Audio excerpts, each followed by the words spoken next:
एक फिगर लिया हुआ है, इसमें एक मैन है और ये मैन एक ट्रॉली को पुश कर रही है, जिस ट्रॉली का वेट कितना है, 10 kg है। Hello guys, welcome to the new videos. Guys, in this video we are going to discuss about a very fantastic topic, that is work. Work क्या है? जैसे कि हम लोग डेली लाइफ में इस टर्म्स को बहुत बार ही अंडरस्टूड कर चुके हैं, बहुत बार सुने भी हैं कि work work work, but what is the actual meaning of this work in physics? No, about that topics we are going to discuss today. Physics में हम लोग वर्क को किस तरह से अंडरस्टूड कर सकते हैं, हमारी डेली लाइफ की वर्क और फिजिक्स के वर्क में क्या डिफरेंसेस है, ठीक है। इस सब के बारे में आज हम लोग इस वीडियो में डिस्कस करेंगे। वीडियो बहुत ही इंटरेस्टिंग होने वाला है गाइस, इसलिए वीडियो को लास्ट तक देखिएगा। और हाँ, अभी तक चैनल को सब्सक्राइब नहीं किए तो चैनल को सब्सक्राइब कर दीजिएगा और बेल आइकन को प्रेस कर दीजिएगा, ताकि जो भी हम वीडियो इसमें अपलोड करेंगे वो सबसे पहले आप तक पहुँच सकेगा। Okay guys, so let's start the topics. So देखिए, वर्क का मीनिंग क्या होता है फिजिक्स में। जैसे कि हम लोग डेली लाइफ में जैसे कि हम लोग बोलते हैं कि डेली लाइफ में हम सभी आदमी बोलते हैं कि हम ये वर्क कर रहे हैं या वो वर्क कर रहे हैं, नहीं तो उस हमारे डेली लाइफ की वर्क और फिजिक्स की वर्क में क्या डिफरेंसेस है, उसके बारे में आज हम लोग इसमें डिस्कस करेंगे, ठीक है। तो पहले तो हम लोग डिस्कस करेंगे फिजिक्स के हिसाब से कि वर्क क्या है, ठीक है। सो फिजिक्स के हिसाब से अगर जो वर्क को डिस्कस करना पड़ेगा, तो मान लीजिए जैसे कि ये कोई भी एक इनिशियल पोजीशन है, ठीक है, पॉइंट ए, और मान लीजिए कि ये कोई दूसरा पॉइंट है B, okay. And suppose there is any body at point A, कोई एक बॉडी है जो इस पॉइंट ए पर है, ठीक है। और ये बॉडी जब पॉइंट ए पर है तो इस बॉडी में हम कोई ना कोई एक एक्सटर्नल फोर्स अप्लाई कर रहे हैं, ठीक है। तो जब इस बॉडी पे हम लोग एक एक्सटर्नल फोर्स अप्लाई करेंगे तो ये बॉडी अभी रेस्ट में थी, तो ये क्या में आ जाएगा, ये मोशन में आ जाएगा, ठीक है। और मान लीजिए ये हमारा एक डिस्टेंस और ये एक एक्सियल एक्सिस है, तो ये बॉडी ए पॉइंट से कहाँ आ जाएगा, बी पॉइंट पे आ जाएगा, ठीक है। इसको हम लोग बोले हैं इनिशियल पोजीशन और ये है हमारा फाइनल पोजीशन, ठीक है गाइस। अब देखिए, ये पॉइंट ए से जब इस बॉडी में हम फोर्स अप्लाई किए, कोई भी फोर्स अप्लाई किए, तो मान लीजिए ये बॉडी पॉइंट ए से कहाँ पे आ गया, बी में आ गया, ठीक है। तो ये डिस्टेंस कितना कवर करा, डी कवर करा, ठीक है। तो फिजिक्स में हम लोग क्या बोलेंगे कि अगर जे कोई बॉडी में कोई भी बॉडी है, कोई भी ऑब्जेक्ट है, अगर जे उसमें कोई एक्सटर्नल फोर्स अप्लाई किए और एक्सटर्नल फोर्स अप्लाई करने के बाद उस बॉडी ने कुछ डिस्टेंस ट्रैवल किया, तभी वो बॉडी वर्क कर सकता है, नहीं तो वो बॉडी वर्क नहीं कर सकता है, ठीक है। तो इसका मीनिंग क्या हुआ कि फिजिक्स के according to physics, work done by the body, what is the meaning of the work done by the body? No, so work is done by a body when an external force is applied on the body, no, and the body moves in the direction of the force, or the body travels a distance d in the direction of the force, then after that body has done some works, okay. So this is the simple meaning of the work in physics।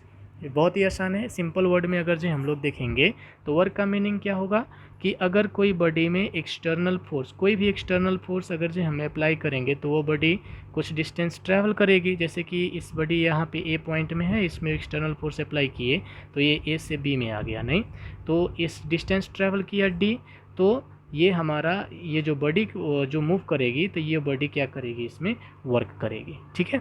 इसलिए इसको हम लोग detail में understand कर सकते हैं इसी basis में। लेकिन अब फिजिक्स के रिलेशंस में और हमारे जनरल लाइफ के रिलेशंस में वर्क का मीनिंग अलग अलग हो जाता है गाइस, ठीक है। हमारे डेली लाइफ में हम लोग बैठ कर भी कोई काम कर रहे हैं तो उसको हम लोग बोलते हैं कि वो वर्क कर रहा है, नहीं। या फिर हम लोग कोई जैसे कि एक्सटर्नल फोर्स अप्लाई कर रहे हैं लेकिन डिस्टेंस ट्रैवल नहीं कर रहे हैं, फिर भी उसको हम लोग वर्क बोलेंगे। लेकिन फिजिक्स के हिसाब से वर्क होना हो तो एक्सटर्नल फोर्स अप्लाई करना पड़ा और उस बॉडी, वो जो ऑब्जेक्ट है उस बॉडी कुछ डिस्टेंस ट्रैवल करना पड़ा, तब जाकर मात्र वो बॉडी क्या होगा, तो वो बॉडी वर्क डन करेगा, ठीक है। बहुत ही आसान मीनिंग है, एक बार फिर से देख लीजिए। The work is done by a body when an external force acts on an object and the object moves in the direction of the force, then after only we can say that the force has done work on the object, okay guys। So this is the simple example of the work, ठीक sir. अब इसके relations में, इसके basis में अगर जो हम लोग देख सकते हैं, तो इसके हिसाब से, फिजिक्स के हिसाब से हम लोग वर्क का फॉर्मूला क्या फाइंड आउट कर सकते हैं। तो वर्क का फॉर्मूला हम लोगों का आ जाएगा W = F/d। ठीक है गाइस, ये हमारा वर्क का सिंपल सा फार्मूला आ जाएगा। और इस फार्मूला के बेसिस में भी हम लोग इसका डिफाइन कर सकते हैं, the work done by a force acting on a body is defined as the product of force and displacement और distance of the body in the direction of the force applied. Okay guys, so this is the meaning of the work. ठीक है, अब आएगा, जैसे कि हम लोगों ने वर्क का डेफिनेशंस लिख दिया, वर्क को अंडरस्टैंड कर लिए, बहुत ही आसान है, बहुत ही इजी मेथड से इसको अंडरस्टैंड किए। अब इसका कोई एग्जांपल हम लोग लेकर देखते हैं। ठीक है, तो इसका एग्जांपल हम लोग इस तरह से देख सकते हैं दोस्तों। देखिए, जैसे कि यहाँ पे हमने एक फिगर लिया हुआ है, इसमें एक मैन है और ये मैन एक ट्रॉली को पुश कर रही है, जिस ट्रॉली का वेट कितना है, 10 kg है।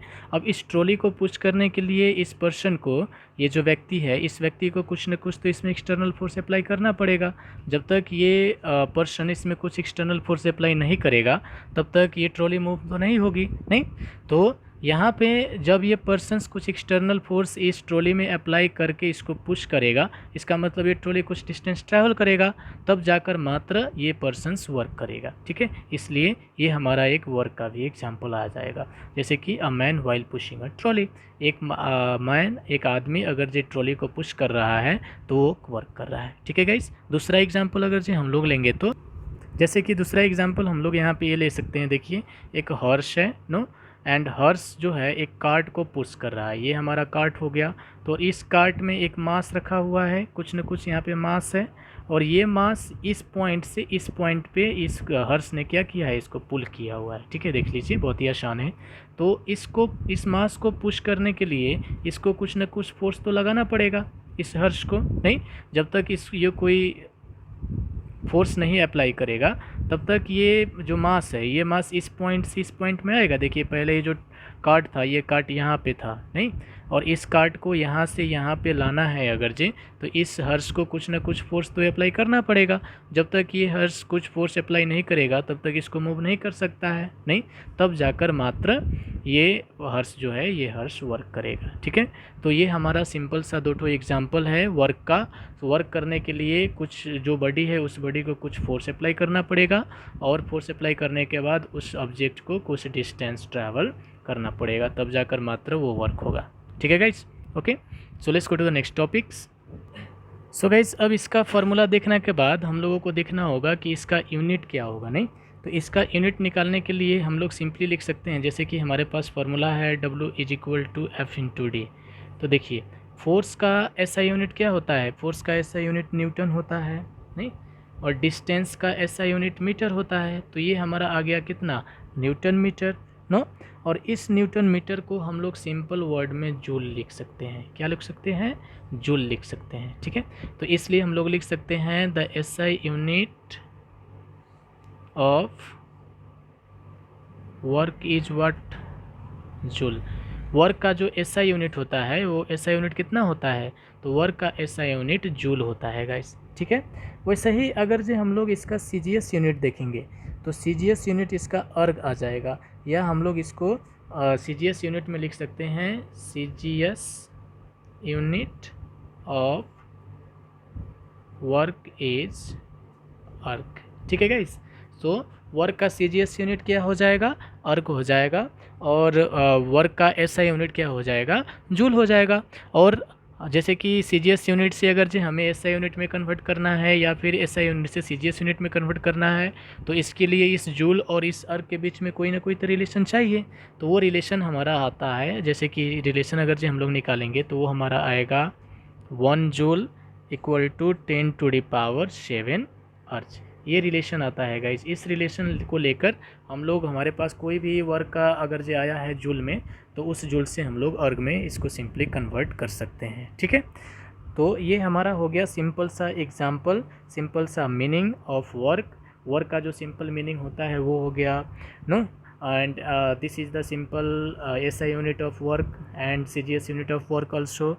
Then after we have to study a very interesting topic about the work, जैसे कि एग्जामिनेशंस में भी क्वेश्चन पूछ देता है कि what are the factors on which the work depends, no, सो हमारा दूसरा टॉपिक क्या हो जाएगा, what are the factors affecting work. Work को कौन सी फैक्टर्स है जो इसको अफेक्ट करता है। तो पहला तो फैक्टर वो है कि वर्क जो होती है वो directly proportional to force applied होती है।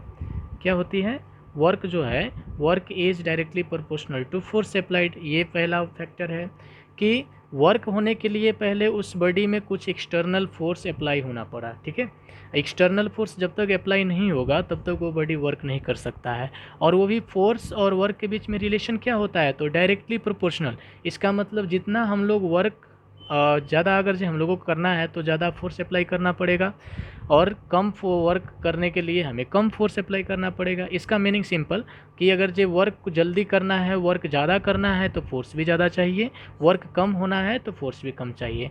वर्क हम लोग फोर्स ज़्यादा लगाएंगे तो वर्क हमारा ज़्यादा होगा, और फोर्स हमारा कम हो जाएगा तो वर्क भी कम होगा। ठीक है, तो ये हमारा हो जाएगा वर्क और फोर्स के बीच में पहला फैक्टर है। ठीक है, तो फोर्स वर्क को कौन सी फैक्टर है जो इसको इफेक्ट करता है, तो वो है हमारा फोर्स। ठीक है गाइस, दूसरा जो फैक्टर है वो होता है W is directly proportional to D। इसका मतलब वर्क डन जो होती है ना, तो वर्क डन वो भी directly proportional to distance covered से ही होती है। इसका मतलब क्या हुआ कि जितना ज़्यादा वर्क होगा उतना ही ज़्यादा डिस्टेंस नहीं। तो मान लीजिए कि अगर जो कोई पॉइंट जैसे कि ये पॉइंट A में है, ये पॉइंट अगर जो B है, और ये बॉडी पॉइंट A से पॉइंट B में जा रहा है, और इसमें हम लोग को एक्सटर्नल फोर्स अप्लाई किए, तो जितना ज़्यादा फोर्स अप्लाई करेंगे वो बॉडी जो है वो बॉडी ज़्यादा डिस्टेंस ट्रैवल करेगा कि नहीं करेगा।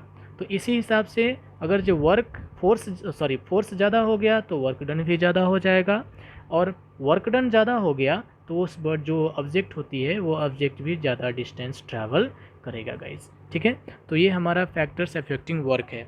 अगर एग्जामिनेशंस में क्वेश्चन पूछ दिया कि what are the factors that affect the work, then what we have to say, that the factors that affect the work is force and distance, and what are the relations between them. The work done is directly proportional to force applied.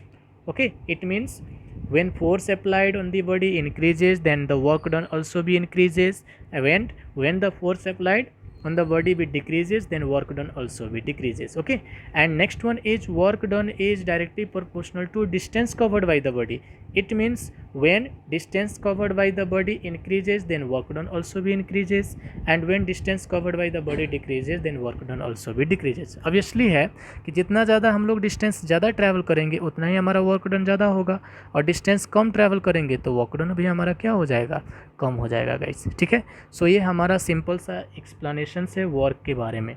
और next video में हम लोग इसके types के बारे में पढ़ेंगे। इसका 2 टाइप्स होता है, एक वर्क डन अगेंस्ट फ्रिक्शन और एक work done against gravity. Okay guys, so work इसके टाइप्स के बारे में हम लोग नेक्स्ट वीडियो में डील करेंगे। तब तक थैंक यू गाइस, और अभी तक मेरे चैनल को सब्सक्राइब नहीं किए हैं तो फिर से रिक्वेस्ट कर रहा हूँ कि इस चैनल को सब्सक्राइब कर दीजिए और बेल आइकन को प्रेस कर दीजिए। Okay guys, thank you very much.